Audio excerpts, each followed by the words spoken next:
Hello दोस्त, कैसे आप लोग। ये एक खूबसूरत सी स्टोरी फ्रांस की यास्मीन की ईमान को बढ़ाने और ताज़ा करने वाली खूबसूरत सी स्टोरी। फ्रांस की यास्मीन के इस्लाम कबूल करने की दास्तान मिसेज अमीरा एहसान ने लिखी है। फ्रांस की यास्मीन से हुई इंटरव्यू के बारे में मिसेज अमीरा एहसान कहती है, मगरिब के बेचैन परेशान कुन जिंदगी के भंवर से निकलकर इस्लाम की ठंडी छाया में पनाह लेने वालों की तादाद में अल्हम्दुलिल्लाह, अल्लाह का शुक्र है, दिन ब दिन इजाफा हो रहा, दिन ब दिन बढ़ोतरी हो रही है। ख्वातीन लेडीज़ जो है, औरतें ख़ास तौर पे इस्लाम में औरत के महफूज, सिक्योर, पुरअमन और इज्जत के मकाम एंड रिस्पेक्टेबल प्लेस को फ़ख्र और ताज्जुब के निगाह से देखती हैं। शायद यही कारण है कि एक सेकुलर ऑर्डर और नाम नेहाद सो कॉल्ड आज़ादी, जो नाम नेहाद आज़ादी के नाम पर हंगामा मचता है वेस्टर्न सिविलाइजेशन में, कि हाँ तो सताई गई औरत जहाँ अमन उनको मिल जाता है, जहाँ उनको सिक्योरिटी का जमानत मिल जाता है, वही अमन और इज्जत की चाह में सच्चे मजहब की शीतल छाया में ठंडे छाया तले पनाह लेने में कोई हिचकिचाहट महसूस नहीं करती। यानी बिना, जहाँ उनको एक तरह से अमन का एहसास, एक सुकून जहाँ उनको मिलता है, जहाँ उनको अमन और सुकून मिलता है, वो उसके ठंडे छाए में जाने से ज़रा भी संकोच नहीं करते। और इस्लाम में उनको वो सही मायने में अमन और सुकून का एहसास मिलता है।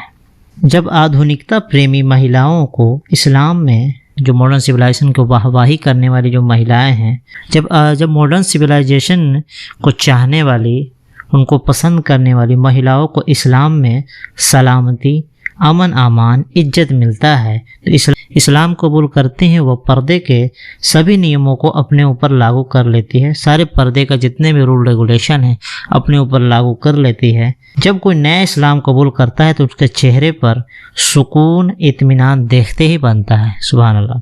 सिस्टर अमीना एहसान जो इस इंटरव्यू को लिखने वाली है, सिस्टर अमीना एहसान से यास्मीन की मुलाकात जब हुई तो सिस्टर अमीना ने सोचा कि जो नई नई जो मुसलमान बनती हैं औरतें, उनका अलग ही जज्बात होता है।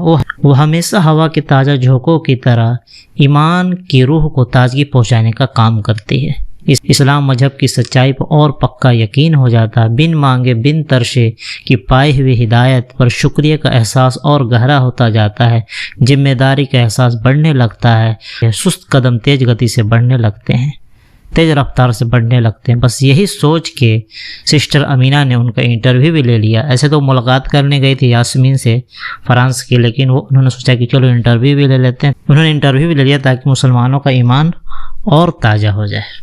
जब राइटर अमीना ने यास्मीन को, जो नई जो मुसलमान बनी थी, उसको देखा तो सोचा कि यास्मीन की पिछले जो ज़िंदगी थी, यानी कि 2 साल पहले ही वो मुसलमान हुई थी, तो वो 2 साल पहले जो अंधेरा ही अंधेरा था, अब यास्मीन अंधेरे से ईमान में आ गई है।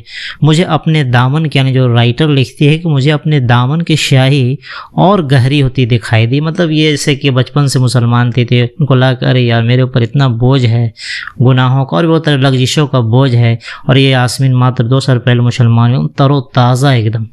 मुझे अपने कंधों पर 3 दहाइयों के हिसाब का बोझ मुझे तोड़े जा रहा था। शायद यही वजह थी कि यास्मीन का चेहरा नौ मौलूद बच्चे की तरह, यानी कि नवजात शिशु जो एकदम बच्चा पैदा होता है नया नया, तरह मासूम दिखाई दे रहा था। ख्यालों का ताना बाना तोड़ते हुए मुझे सच्चाइयों की दुनिया में लौटना पड़ा।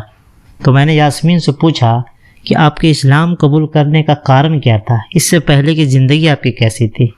तब यास्मीन ने जवाब दिया, 2 साल पहले तक मेरी ज़िंदगी इसी मनहूस फ्रांसीसी सांचे में ढला हुआ था। यानी चूँकि फ्रांस की थी तो इसी मनहूस फ्रांसीसी सांचे में ढला हुआ था। ऐसा नहीं कि फ्रांस में हर जगह ज़िंदगी ख़राब ही है, कोई भी जगह ख़राब नहीं होती। बस ईमान के साथ रहा जाए, अल्लाह के हुक्मों के मुताबिक ज़िंदगी को गुजारा जाए।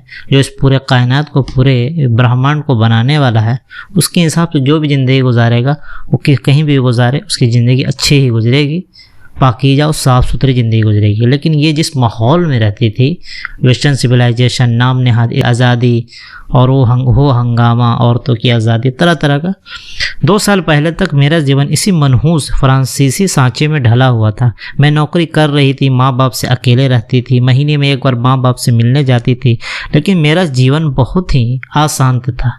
यानी ज़िंदगी के अंदर कोई सुकून नहीं था। मेरी रूह प्यासी थी, प्रेम की प्यासी, मोहब्बत की प्यासी, तन्हाई की मारी हुई, चाहने और चाहे जाने की ख्वाहिश मुझे परेशान रखती थी। लेकिन मेरा कोई सगा संबंधी भी ऐसा नहीं था, ना कोई करीबी दोस्त रिश्तेदार ऐसा था जो मेरे इस प्यास को बुझा देता। मेरी सहेलियाँ तो थी, लेकिन सेल्फिश और खुदगर्ज, दूर दूर खुलूस और मोहब्बत का नाम और निशान तक न था। और मैं तन्हाई के वीराने में हैरान और परेशान मारी मारी फिरती रही। जब कोई रास्ता सुझाई न देता तो निराशा और गुस्से की आग में जल भूनकर खाक हो जाती। कोई ऑप्शन ही नहीं था। मेरा स्वभाव, मेरा जो बिहेवियर था वो गुस्सैल और चिड़चिड़ा होता चला जा रहा था। उदासी मुझे घेरे रहती। ऐसे ही एक रात में मैं रोती हुई सड़कों पर निकल गई। आंसुओं की धुंध में मैंने एक गरीब आदमी को देखा जो कूड़े के डिब्बों में से खाना तलाश कर रहा था। उसकी बेचारगी पर मेरा दिल भर आया। पर्स में से मैंने उसे पैसे निकाल कर दिए और मेरे दिल की गहराइयों से आवाज़ आई, ऐ खुदा, अगर तू है तो मेरी मदद कर, मुझे रास्ता दिखा, मेरी तन्हाई का इलाज बन जा कि मेरी हिम्मत जवाब दे गई है। ये अपने क्रिएटर को पुकारती है, अपने बनाने वाले को पुकारती है, अगर तू है तो मेरी मदद कर, मुझे रास्ता दिखा, मेरी तन्हाई का इलाज बन जाए कि मेरी हिम्मत जवाब दे गई है। यास्मीन ने कहा। जब वो एक रात काफ़ी ज़्यादा परेशान होकर टेंशन में आके घर से बाहर निकल गई तो फिर उसने दुआ मांगा। न जाने यह दुआ मैंने अनजाने में कैसे कर डाली। इससे पहले मुझे यकीन भी न था कि खुदा है या नहीं। अल्लाह मुझे माफ़ करे। कभी कभार मैं सोचती ज़रूर थी कि दुनिया में कितनी खूबसूरती है, कितना इंतज़ाम है, मतलब हर चीज़ का एक निज़ाम कायम है। पानी है, पहाड़ है, दरिया है, मतलब एवरीथिंग जितना भी है एकदम बैलेंस तरीके से सब कुछ चल रहा है। लेकिन इससे आगे कभी गौर ही नहीं किया था, कभी सोचा नहीं था, कभी सोच फिक्र नहीं करते थे। अल्लाह ताला कुरान में फरमाते हैं कि इसमें गौर फिक्र करने वाले के लिए बड़ी निशानियां हैं, इसलिए कभी भी गौर फिक्र करना ज़रूरी है। लेकिन उस दिन यह दुआ मांगकर मैं बहुत ही खामोश सी हो गई और वापस घर लौट आई। इसी बीच नॉर्थ फ्रांस के यानी कि उत्तरी फ्रांस के शहर लिल्ली में, जहाँ मैं रहती थी, मुसलमानों का एक तबलीगी इज्तिमा था, मतलब एक तरह से दावत का एक प्रोग्राम था। जिस दुकान पर मैं काम करती थी वही ट्यूनिस का एक मुसलमान भी काम करता था। ट्यूनिस, उनसे मिलने एक फ्रांसीसी मुसलमान आया तो उसने ख़ास तौर पर मुझे उससे इंट्रोड्यूस कराया, यानी कि जो मुसलमान मिलने आया, क्योंकि जहाँ काम करती थी वहाँ भी एक ट्यूनिस मुसलमान साथ में काम करता था, तो एक मुसलमान फ्रांसीसी मुसलमान जो दावत का काम करता था मिलने आया। तो यास्मीन से भी जब यास्मीन मुसलमान नहीं बनी थी उस टाइम की ये बात हो रही है, तो उसने उसे मुलाकात कराया। वह जानता था कि मैं फ्रेंच मुसलमान को देखकर दंग रह जाऊंगी, हैरान रह जाऊंगी, क्योंकि मैं यही समझती थी कि इस्लाम तो अरब वासियों के लिए आया है, अरेबियन का मजहब है, मतलब अरब में ही ये इस्लाम है। उसको मतलब ऐसा लगा था। यूरोपियन, चूँकि बहुत सारे मतलब यूरोपियन कंट्री में बहुत सारे दूर दराज जो अरब से दूर दराज कंट्री है, मतलब अभी भी बहुत सारा मिसकंसेप्शन है इस्लाम के बारे में। हमारा इससे क्या लेना था, यानी कि फ्रांसीसियों का इस्लाम से क्या लेना देना। बहरहाल मैं इस फ्रांसीसी मुसलमान से मिली। इससे पहले मैंने कभी इस्लाम के बारे में अधिक सुना या गौर नहीं किया था। लोग बातें भी करते तो मैं इसे खास ध्यान नहीं देती, खास तवज्जो नहीं देती। इस मुलाकात के कुछ ही दिनों के बाद फ्रांसीसी मुसलमान ने मुझे अपने घर आने की दावत दी। जो फ्रेंच मुस्लिम था उसने मुझे अपने घर आने की दावत दी, जहाँ उसकी फ्रांसीसी बीवी भी मुसलमान थी, यानी कि वो जो दुकान पर मिलने आया था फ्रांसीसी मुसलमान ने घर आने की दावत दी, और उसकी बीवी थी वो भी मुसलमान थी, वो भी फ्रांसीसी थी। मैंने उससे मुलाकात को केवल कोई गपशप लड़ाने का बहाना समझा, यानी सोची कि चलो थोड़ी बातचीत हो जाएगी, टाइम कट जाएगा, इंटरटेनमेंट हो जाएगी, और पहले ही कह दिया कि मुझे मुसलमान होने को ना कहना। यानी यास्मीन ने उसकी बीवी को कह दिया कि मुझे मुसलमान वगैरह होने के लिए मत बोलना, मेरा कोई ऐसा इरादा नहीं है। बहरहाल मैं उनके घर गई, बातें होती रही। ट्यूनिस मुसलमान के साथ काम करते हुए मुझे भी अल्लाह के करम से अस्सलाम वालेकुम कहने की आदत हो चुकी थी। फ्रेंच मुसलमान खातून ने बातचीत के दौरान जब यह शब्द सुने, जब यह वर्ड सुना, चूँकि ट्यूनिस मुसलमान के साथ काम करती थी दुकान में, तो आदत हो गई थी अस्सलाम वालेकुम, अल्हम्दुलिल्लाह सब कहने का। तो जब जो फ्रेंच खातून जिसके घर में गई थी वो जब ये सब सुनी तो कहने लगी कि तुम इतनी रवानी के साथ इन वर्ड को, इन शब्दों का इस्तेमाल करती हो, मुसलमान होने के बारे में क्यों नहीं सोचती, इस्लाम क्यों नहीं कबूल कर लेती। मैंने कहा कि यह तो मैं भी नहीं जानती। इस सवाल का मेरे पास कोई जवाब नहीं। वह कुछ ही पलों में मुझे अंदर उठाकर ले गई, मुझे नहाने को कहा, सिर पर ओढ़ने को अस्कार्फ दिया। मैं नहाने के बाद अस्कार्फ ओढ़कर सबके सामने आ गई और कलिमा पढ़कर इस्लाम कबूल कर लिया। मैं अमन की तलाश में थी, सुकून की तलाश में थी, चाहत की प्यासी थी, बस डायरेक्ट कबूल कर लिया। यास्मीन ने बात यहाँ तक की हमारे मुंह खुले के खुले रह गए। ये जो बात जब कहानी सुना रही थी यास्मीन, राइटर अमीरा को जब ये कहानी सुना रही थी तो उनके मुंह खुले के खुले रह गए। राइटर ने कहा कि सुभान अल्लाह, हैरान कुन तरीके से खुदा ने उसकी इतनी जल्दी दुआ कबूल कर ली। पल भर भी देर न हुई, सवाल और जवाब भी न हुए, कुछ पूछा भी नहीं, कुछ सोचा भी नहीं और मुसलमान हो गई। मैं और बातचीत में शामिल बहनें खुद ही सवाल बन गई। यास्मीन कहने लगी, सच तो यह है कि मैं नहीं बता सकती कि मैंने इस्लाम क्यों कबूल किया। एकदम मैं सिर्फ गंदी सोचों से छुटकारा चाहती थी। मेरा जो बेचैन ज़िंदगी से बच निकलने का रास्ता तलाश कर रही थी मैं। मेरे सामने ज़िंदगी का कोई मकसद नहीं था। एमलेसनेस यानी कि लक्ष्यहीनता, यानी कोई एम नहीं था मेरे ज़िंदगी में। ये चीज़ मुझे मारे डालती थी। मैं एक औरत हूँ, घर और घर की सुकून चाहने वाली, लेकिन सोशल वैल्यू, माशरी कदर हमें सोशल लाइफ में नौकरियों में खूब से खूबतर होने की शिक्षा देती है। यानी कि जो हमारे आसपास माहौल है वो नौकरी में खूब से खूब तरक्की करने का हमेशा तालीम देते रहते हैं, टीचिंग देते रहते हैं कि हाँ खूब नौकरी, खूब कमाओ, खूब ये करो। घर वगैरह का ये सब ये पुराना लोगों का ख्याल है कि घर संभालो, बच्चा संभालो, पति की सेवा करो, अपने शौहर की सेवा करो, ये सब पुराने ख्याल हैं। मॉडर्न सिविलाइजेशन में घर, बच्चों की, पति की देखभाल यानी अपने हस्बैंड की देखभाल और चाहत का ख्याल रूढ़िवादिता यानी कि एक नैरो माइंडेड का काम है। ये पुराना सोच विचार है और ऑर्थोडॉक्स वाला माइंडसेट है। नेचर ने पहरे बिठा दिए, यानी कि नेचर ने सब कुछ फिक्स कर दिया है। औरत एक अननेचुरल ज़िंदगी जीने को मजबूर है और शायद यही उसकी बेचैनी, उसकी परेशानी और उसके खुश नहीं रहने के कारण है। ये सब एक तरह से उनके दिल में मिसकंसेप्शन पहले से मतलब एक तरह से बैठ गया था। ऐसा वो माशरे में रहती थी यास्मीन, उनके दिल में ये सब मिसकंसेप्शन बैठ गया था कि ऐसे ही औरतें पैदा की गई है और ये फला ढिका। चलो, जहाँ और जब मैंने इस्लाम कबूल किया वही मुझे तरीका बता दिया गया कि मैंने तुरंत नमाजें शुरू कर दी। डॉक्टर हमीदुल्लाह जो इन्होंने कुरान का फ्रेंच लैंग्वेज में ट्रांसलेट किया था और उनकी कुछ किताबें लेकर मैंने स्टडी करना भी शुरू कर दिया।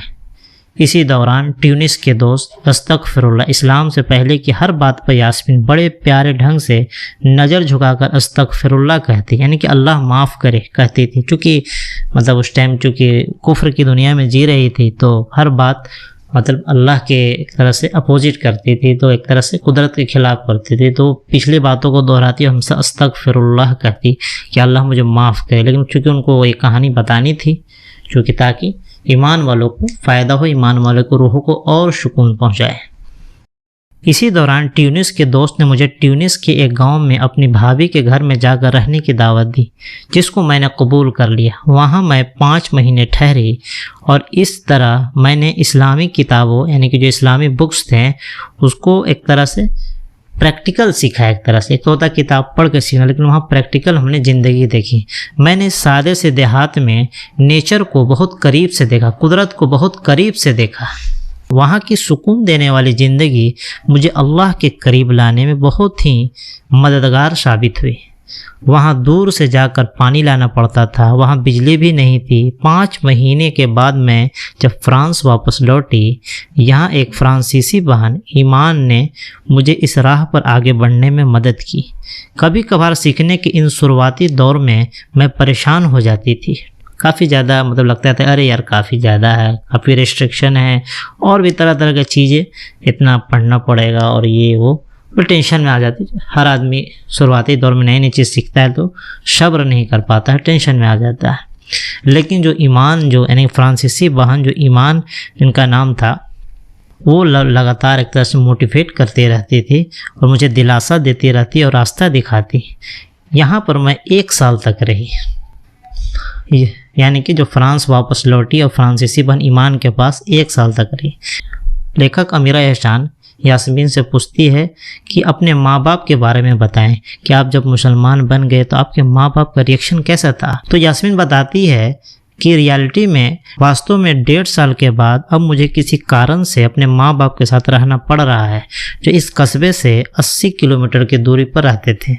पहले जब उन्हें मेरे मुसलमान होने के बारे में पता चला तो उन्होंने एक खालिश जो वेस्ट में खालिश जो वेस्ट अंदाज होता है, मगरबी अंदाज होता है कि तुम बच्ची नहीं हो, 21 साल की हो, अपने जीवन के खुद मालिक हो, जिस तरह चाहती हो रहो। लेकिन जब उनके पास रहती तो मेरे जो वालिद थे, मेरे जो फादर थे, उनको मेरे हिजाब पर एतराज़ होता था। वह इस लिबास में मुझे अपने साथ बाहर ले जाना नापसंद करते थे। मेरी माँ का रवैया हमेशा की तरह अब भी मेरे साथ नरम था और उनकी यही कोशिश रहती कि मेरे वे फादर से मेरे रिलेशन पर कोई आँच आने न दे। मेरी नमाज, रोज़े और इबादत के दूसरे तरीके पर उन्हें कोई एतराज़ न थी। यानी उनकी माँ एक तरह से नरम दिल थी और कोई ख़ास एतराज़ नहीं था। पिताजी ने बहुत ज़्यादा रिएक्शन नहीं किया, बस इतना उनको कि बाहर जो जाती साथ में तो पर्दा जो करती थी तो उससे वो काफ़ी ज़्यादा नापसंद करते थे। लेकिन मेरे फादर इस्लाम पर बात करने को पसंद नहीं करते थे, न ही खुदा की चर्चा सुनना गवारा करते, यानी कि खुदा का जिक्र भी सुनना गवारा नहीं करते थे। हालांकि मेरी माँ नाम की ईसाई थी, लेकिन उनकी सोच उलझी हुई थी, कोई क्रिस्टल क्लियर सोच नहीं था। और पिताजी न जाने, जो फादर मेरे थे, न जाने वो खुदा पर यकीन रखते थे भी या नहीं थे। मैं 5 महीने तक वहाँ ठहरी अपने माँ बाप के पास। आगे रमज़ान आ रहा था और मैं नहीं चाहती थी कि यह ख़ास महीना, यह पाकीज़ा महीना इस अजनबी माहौल में गुजारूं। इसलिए मैंने ख़त लिखे, डिफरेंट इस्लामिक ऑर्गेनाइजेशन को मैंने ख़त लिखे कि मुझे एक ऐसा नौकरी चाहिए जहाँ मैं इस्लामिक लाइफ स्टाइल को अपनाते हुए अपना काम भी पूरा कर सकूँ, यानी कि हिजाब पर्दे में रह के और अपना काम पूरा कर सकूँ। मुझे कोई रिस्ट्रिक्शन नहीं हो अपना जो इस्लामिक लाइफ स्टाइल को फॉलो करने में। तो मुझे अल्लाह के करम से एक ऐसी नौकरी मिल गई जो अंग्रेज़ी किताबों का फ्रांसीसी भाषा में ट्रांसलेट करने के लिए, जिसमें कहा गया। उन्होंने मुझे फ़ोन पर पेरिस आकर काम करने का ऑफ़र दिया। मेरे काम से वो मुतमईन हुए और मुझे यह जिम्मेदारी सौंप दी कि यहाँ मतलब ट्रांसलेट करना, अंग्रेज़ी किताबों का फ्रांसीसी भाषा में ट्रांसलेट करना, फ्रांसीसी लैंग्वेज में ट्रांसलेट करना। काम शुरू हो गया। रमज़ान गुजारने के लिए इसी दफ्तर में एक यमनी परिवार के साथ मेरे रहने की व्यवस्था कर दी गई, यानी कि एक यमनी परिवार के साथ ये रहने लगी। 2 महीने के बाद मैंने उसी इदारे के उसी इंस्टीट्यूट के डायरेक्टर से शादी कर ली। राइटर अमीरा एहसान पूछती है कि यास्मीन, ये बताइए कि इस्लाम का कोई ऐसा पार्ट है, कोई ऐसा हिस्सा है जिस पर अमल करने में आपको कोई तकलीफ़ महसूस हुई? पर्दा, नमाज, रोज़ा सभी तो आपके लिए नया ही था। यास्मीन ने कहा, क्या ज़बरदस्त जवाब दिया।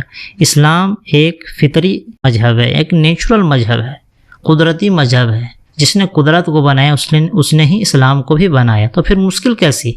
जब मैंने इस्लाम को कबूल किया तो मुझे बताया गया कि तुम्हें दिन में 5 बार नमाज पढ़नी है, तो मैंने तुरंत ही नमाज शुरू कर दी। मुझे बताया गया कि इस्लाम में औरतों को अल्लाह ने पर्दे का हुक्म दिया है, पर्दा करने के बारे में बताया। मैंने उसको भी कबूल कर लिया कि जब अल्लाह का ऑर्डर है तो इसमें संकोच कैसा, इसमें सोचना क्या, बस फॉलो करना। अतिउल्लाह अतिउ रसूल, वो भी अल्लाह और हिज मैसेंजर, अल्लाह की मानो, उसके रसूल की मानो। और फिर यह भी तो है कि जब सच्चे दिल से इंसान अल्लाह की ओर कदम बढ़ाता है तो अल्लाह बढ़कर उसे थाम लेता है, उसकी सहायता करता है। यहाँ यास्मीन ने उस हदीस का भी हवाला दिया जो अल्लाह की ओर से कदम उठाने वाले व्यक्ति के साथ, शख्स के साथ अल्लाह की मदद को बयान करती है। यास्मीन ने हमने सुना और कबूल किया कि कुरूने औला, यानी कि पहली सदी के मुसलमानों की यादें ताज़ा कर दी, जहाँ बस कह दिया जाता कि हमने सुना और हमने कबूल किया, हमने सुना और माना। अब किसी तरह का कोई संकोच भी नहीं होता था, ज़्यादा पूछताछ सवाल नहीं होता, बस अल्लाह और रसूल का ऑर्डर है, बस। उन्होंने ऐसी मिसाल पेश कर दी यास्मीन ने। लेखक अमीरा एहसान पूछती है कि अच्छा बहन, ये बताएं इस्लाम के किस पहलू ने सबसे ज़्यादा आपको मतलब अफेक्ट किया, प्रभावित किया, आपको मुताशिर किया? तो उन्होंने कहा, यास्मीन ने कहा कि इस्लाम में जो एक तरह से सोशल लाइफ स्टाइल है, माशरी ज़िंदगी जो है कि खूबसूरती ने मुझे सबसे ज़्यादा अफेक्ट किया, मुताशिर किया। इंसान का इंसान से रिलेशन, इस्लामी बंधुत्व का रिश्ता, यानी कि एक तरह से काफ़ी अच्छा बॉन्डिंग, जो अखलाक है, लोगों के बारे में, पड़ोसियों के बारे में, शौहर मियाँ बीवी के बारे में, और सारा चीज़ जो बताया गया, पर्दे के अहकामात बताए गए, भाई बहन के रिश्ते के बारे में बताया गया, फिर इस तरह से कजिन रिश्ते के बारे में बताया गया। मतलब एक तरह से हर तरह के गंदगियों से पाक ये ज़बरदस्त निज़ाम इस्लाम का जब मेरे सामने खुला तो मैं दंग रह गई। इंसान का इंसान से संबंध, इस्लामी बंधुत्व का रिश्ता, यानी कि तमाम जो मुसलमान हैं आपस में दीनी भाई हैं, कोई कहीं का वो दीनी भाई है, जो मुझे आपसे जोड़े देता है। यही मेरे जीवन की प्यास थी जिसे मैंने इस्लाम में पाया। एक दूसरे के लिए दर्द, इखलास, मोहब्बत के जज्बात, जिनकी नज़र से हमारा समाज बंजर है, जो पिछले जो एक तरह से मेरा जो मैंने छोड़ दिया है जिस समाज को, उसमें ये पूरी तरीके से बंजर हो चुका है चीज़, जहाँ कोई ख़ास इस टाइप का सिचुएशन नहीं है। और फिर मैंने ज़िंदगी का एक मकसद को भी पा लिया, एक मकसद भी मुझे ज़िंदगी का जीने का मिल गया कि हमने जिन्नों और इंसानों को सिर्फ अपनी इबादत के लिए पैदा किया। हर चीज़ में अल्लाह के हुक्मों के मुताबिक चलना। आप नमाज़ पढ़ रहे हैं, टोटली जैसा हुक्म अल्लाह उसके रसूल ने दिया वैसे आप नमाज पढ़ेंगे। अपना मन मर्जी नहीं कर सकते, आप 3 सजदे नहीं कर सकते, 2 ही सजदे करने पड़ेंगे। इसी तरह जो ऑर्डर है, हुक्म हर चीज़ में, माँ बाप के साथ कैसे पेश आना है, पड़ोसियों के साथ कैसे पेश आ जाना है, मियाँ और बीवी कैसे ताल्लुकात है, इस तरह से जितने भी पहलू हैं सब पहलू को अल्लाह उसके रसूल के हुक्मों के मुताबिक अदा करना, यही तो ऐन ईमान है जिसने मेरे ज़िंदगी के शून्य को भर दिया। इनका ज़िंदगी पूरी तरह से खाली था, उसको भर दिया। यहाँ बात केवल क्षेत्रों, बाज़ारों, रंग और सुगंध, परफ्यूम्स के चारों नहीं घूमती, यानी बात का मौजू और भी है, बल्कि सकारात्मक स्वस्थ रवैये की और परवान चढ़ाने का साधन बनती है। यानी कहने का मतलब सिर्फ एरिया के बारे में, बाज़ारों के बारे में, रंग भेद जो होता है एक तरह से कि हाँ काले गोरे, ये फला ठिकाना, वाइट ब्लैक, और खुशबू के चारों नहीं घूमती, बल्कि पॉजिटिविटी, सकारात्मक स्वस्थ रवैये, यानी कि अच्छा अखलाक के परवान चढ़ाने का साधन बनती है, का सोर्स बनती है। और मैं चुप सी हो गई यह सोचकर, यानी कि राइटर अमीरा एहसान कहती है कि मैं चुप हो गई यह सोचकर कि शुक्र है कि यास्मीन ने जो मतलब जोन था उनका सीखने का इस्लाम, इससे बाहर आकर आम मुसलमान औरतों को रंग और खुशबू में डूबकर ज़िंदगी बर्बाद करते हुए नहीं देखा। नहीं तो उनका सोचने का नज़रिया बदल सकता था, क्योंकि जिसको बचपन से एक तरह से मिल जाते नेमत की उससे कदर नहीं है, तो नेमत की कदर नहीं करने वालों को अनकरीब नेमत छीन ली जाती है। अल्लाह का कानून है पुराना। इसलिए जो मुसलमान हैं, अल्हम्दुलिल्लाह अल्लाह ताला ने बचपन से मुसलमान पैदा किया है, तो अल्लाह उसकी नेमत कदर करने के तौफीक अदा फरमा। और जो अल्लाह ताला ने काम सौंपा है कि नेकी का हुक्म देना और बुराई से रोकना, उसको अपनी ज़िंदगी में लाना, और जो ऑर्डर अल्लाह उसके रसूल ने दिया उसको फॉलो करना। आप नहीं फॉलो करेंगे तो आप नेमत की नाकदरी कर रहे हैं, चाहे कोई भी हो, मर्द हो या औरत हो। और नेमत की नाकदरी करने वाले की नेमत छीन ली जाती, ये कुदरत का कानून है, सिंपल सा। राइटर अमीरा एहसान ने यास्मीन से पूछा कि एक जो सो कॉल्ड जिसको बोलते हैं नाम नेहाद आज़ादी से एकदम बिल्कुल अलग जो है इस्लाम की जो ज़िंदगी है, लाइफ स्टाइल है, उसको आपने मतलब इस दोनों में क्या आप डिफरेंट पाती हैं, क्या इन दोनों में क्या अंतर आप पाती हैं? तो यास्मीन कहती है कि शर्म और हया की खूबी, मतलब इस्लाम के अंदर शर्म और हया की खूबी मर्द और औरत की हिफाजत करने वाला है। यही कॉन्सेप्ट जब प्रैक्टिकल अपने बिहेवियर में आता है तो सोसाइटी पाक साफ रहती है, हर तरह की गंदगियों से पाक साफ रहती है। इस तरह मर्द और औरत की आज़ादी से मिलने जुलने और इसमें फूट निकलने वाली बुराइयों के दरवाजे बंद हो जाते हैं। अब मुझे एहसास होता है कि केवल औरतों की महफिल में बैठने का मज़ा ही कुछ और है। मैं अपने आप को औरतों के बीच इतना हल्का फुल्का महसूस करती हूँ, कोई बनावट नहीं, कोई दिखावा नहीं, जो मिली जुली महफिलों की एक ख़ास विशेषता होती है, एक ख़ास खुसूसियत होती है। चूँकि एक तरह से मर्दों के मतलब गंदगी का सारा सिस्टम ही ख़त्म हो गया जब मर्द के साथ औरतों को मिलजुल कर बैठने का सिस्टम ही नहीं बना। इस तरह से सारा बुराइयां ख़त्म हो जाते हैं जब औरतों को जो पर्दे में रहना, उस तरह से गैर महरम से नहीं बात करने की इजाज़त, अपने हस्बैंड के अलावा किसी तन्हाई में मिलने से बना। इसी तरह मर्द औरत की आज़ादी से मिलने जुलने और इसमें फूट निकलने वाली बुराइयों के दरवाजे भी बंद हो जाते हैं। बेशक ये बात तो है। राइटर अमीरा शान यास्मीन से पूछती है कि यास्मीन कि आपने जो शादी की है वो आप अपने हस्बैंड की दूसरी बीवी हैं, इस बारे में आपका एहसास और जो एक्सपीरियंस है क्या कहता है? वेस्ट में मगरिब में तो इस्लाम की एक से अधिक शादियों की इजाज़त ही पर तीखी आलोचना होती है, यानी इसी पर एक कड़ा कमेंट किया जाता है।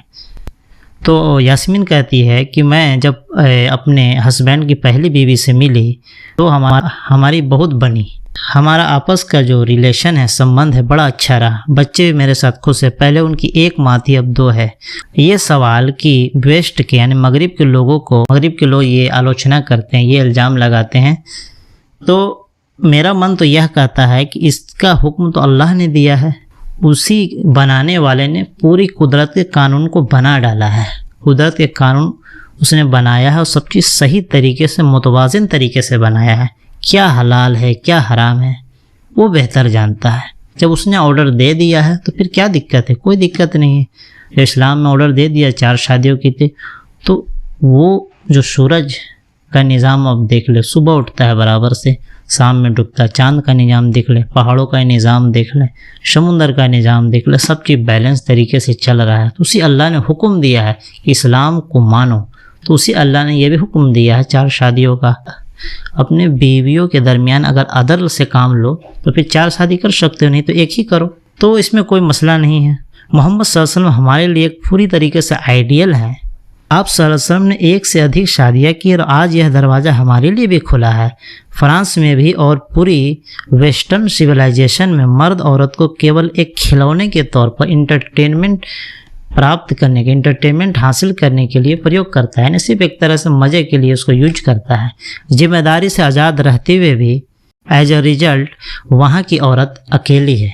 एक तरह से उनको जिम्मेदारी से, एक तरह से नाम निहाद जिम्मेदारी से उनको आज़ाद कर दिया गया कि घर का टेंशन नहीं लो, दूल्हे का टेंशन, अपने घर का टेंशन मत लो, बच्चे का टेंशन मत लो, हस्बैंड का टेंशन मत लो, आज़ाद ज़िंदगी गुजारो, आज़ाद। लेकिन फिर भी वहाँ की औरत अकेली है, कोई उसकी जिम्मेदारी उठाने वाला नहीं, नाजायज बच्चों की अधिकता है, वह कैसे खुश रह सकती है? 2 ही सूरतें मुमकिन हैं, या तो यह कि मर्द की एक बीवी और कई रखैले हों, और या वह अधिक से अधिक 4 बीवियाँ रखते हुए एक एक की जिम्मेदारी निभाए, हराम से बचते हुए अल्लाह की खुशी को भी हासिल कर ले। यानी कि ये ज़्यादा बेहतर है कि एक आदमी 4 शादी करे, अच्छे तरीके से इज्जत के साथ रखे, समाज में इज्जत के साथ रहे, या फिर एक मर्द की एक बीवी और कई रखेले हो। तो आपको कौन सा अच्छा लग रहा है? जाहिर सी बात है कि 4 बीवियाँ जो इज्जत के साथ, एहतराम के साथ, ये मेरा शौहर है, ये मेरा बच्चा है, कोई हराम रिश्ता नहीं। मेरे ख्याल में यह सवाल मुश्किल तो नहीं है, मकसद तो अल्लाह के इताअत की राह अपनाना और उसकी जिम्मेदारियों को निभाना है। मैं अपने जो शौतन से, यानी कि जो मेरे शौहर की दूसरी बीवी है, उससे किसी तरह के जलन की भावना महसूस नहीं करती। थोड़ा बहुत इधर उधर हो जाता है, लेकिन इसको मैं सब्र कर लेती हूँ, इसको मैं कंट्रोल कर लेती हूँ। मेरा ऐसा ख्याल है कि अधिक लोगों का एक साथ रहना ही बहुत अच्छा है कि जहाँ आप एक दूसरे से मोहब्बत करें, उसकी मदद करें, अल्लाह के लिए, सब काम अल्लाह के लिए करें।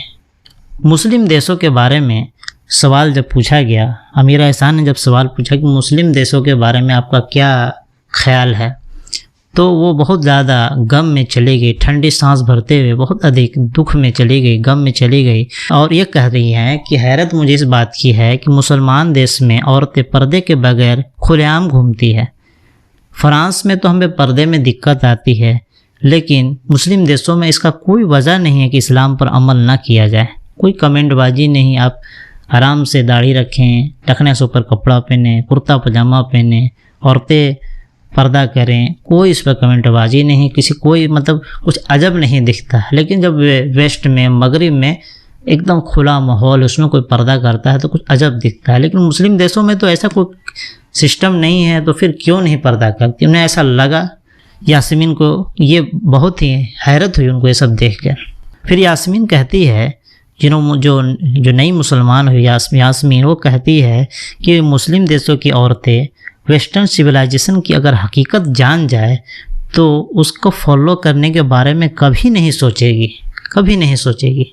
बेपर्दगी रियलिटी में औरत को एक तरह से मर्यादाहीन बना देती है, एकदम बेशर्म बना देती है, और इस प्रकार और इस तरह और अनकॉन्शियस तरीके से समाज में गुमराही का कारण बनती है, अनजाने में ही सोसाइटी में गुमराही का कारण बन जाती है। इस्लाम ने औरतों को असीम महानता प्रदान करके बहुत ऊंचा मकाम दिया है। इस्लाम ने औरतों को माँ माँ माँ, फिर बाप का स्थान, माँ को अजीम मकाम दिया है। औरतों का अजीम मकाम इस्लाम में पर्दा औरत के दर्जों को बढ़ा देता है, जबकि वेस्टर्न सिविलाइजेशन औरत की पहचान बीवी, बेटी और माँ की हैसियत से बेहद गिरा देता है। पूरी वेस्टर्न सिविलाइजेशन में मर्द औरत को केवल एक खिलौने के तौर पर आनंद प्राप्ति के लिए प्रयोग करता है, केवल इंटरटेनमेंट साधन मज़े लेने के लिए यूज करता है। इस पहलू से हटकर अमीरा एहसान पूछती है कि यास्मीन ये बताइए कि क्या आप इस्लाम में औरत का जो मकाम है उससे खुश हैं, मुतमईन हैं? ये मेरा आखिरी सवाल है। तो यास्मीन कहती है कि मेरा ख्याल है कि इस बारे में मैं यही कहूँगी कि इस्लाम में औरत एक हीरे की तरह है, जबकि वेस्ट में, मगरिब में केवल एक पत्थर है जो इधर से उधर लुढ़का दिया जाता है। इस्लाम में उसको हीरे का मकाम देकर छुपा के रखा जाता है, उसकी इज्जत की जाती है, उसको एक कीमती चीज़ समझा जाता है, ना कि पत्थर की तरह इधर उधर रोड पर फेंका हुआ है। कोई उसकी इज्जत नहीं। मुसलमान औरत खुशकिस्मत है, उस पर मुश्किल समय भी आए तो वह अकेली नहीं है, क्योंकि उसका जो ताल्लुक़ है अल्लाह से जुड़ा हुआ है। मुसलमान औरतें डिप्रेशन में जा ही नहीं सकती क्योंकि उसका ताल्लुक़ अल्लाह से जुड़ा हुआ है। और मुसलमान कभी नाउम्मीद नहीं होता, क्योंकि नाउम्मीदी कुफ्र है, वो अल्लाह से जुड़ा हुआ है। उसका आखिरत पर उसका दिमाग है, मरने के बाद की ज़िंदगी के बारे में सोचता है, नबी लोग की कहानी उसके सामने होती है, कुरान के बारे में जानता है, कितनी नबियों की कहानी, एक से एक कहानी, ईमान वाली औरतों की कहानी उसके सामने होती है, तो कभी डिप्रेशन में नहीं जाता है। अल्लाह से उसका जुड़ाव मजबूत होता है। जब तक मैं मुसलमान नहीं हुई थी, मेरे एहसासों और जो इमोशंस से बाहर निकलने की कोई राह नहीं थी। जब मैं डिप्रेशन में जाती थी और अपने काफ़ी ज़्यादा जज्बाती एहसास, काफ़ी इमोशनल हो जाती थी, तो मुझे इससे निकलने का कोई रास्ता नज़र नहीं आता था।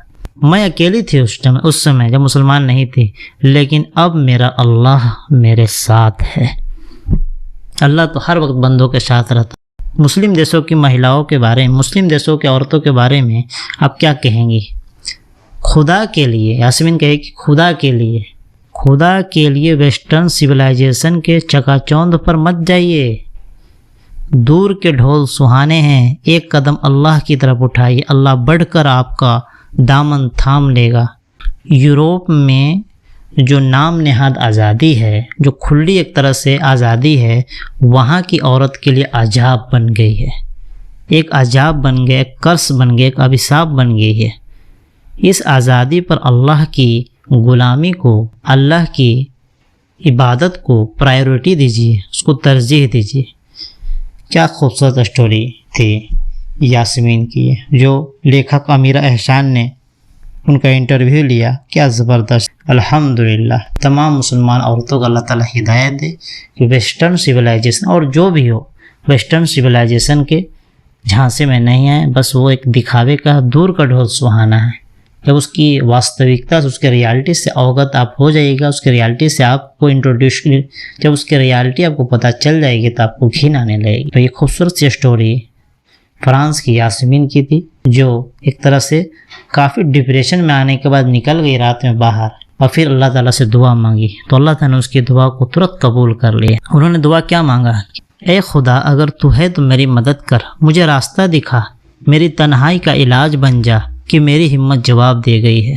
तो इनकी दुआ कबूल हो गई। इसलिए जब भी कोई बंदा अल्लाह का दिल की गहराइयों से दुआ करता है, अल्लाह ताला ज़रूर उसकी मदद करता है। इस तरह से खूबसूरत सी स्टोरी मिसेज यास्मीन की। मिलते हैं एक और खूबसूरत सी स्टोरी के साथ।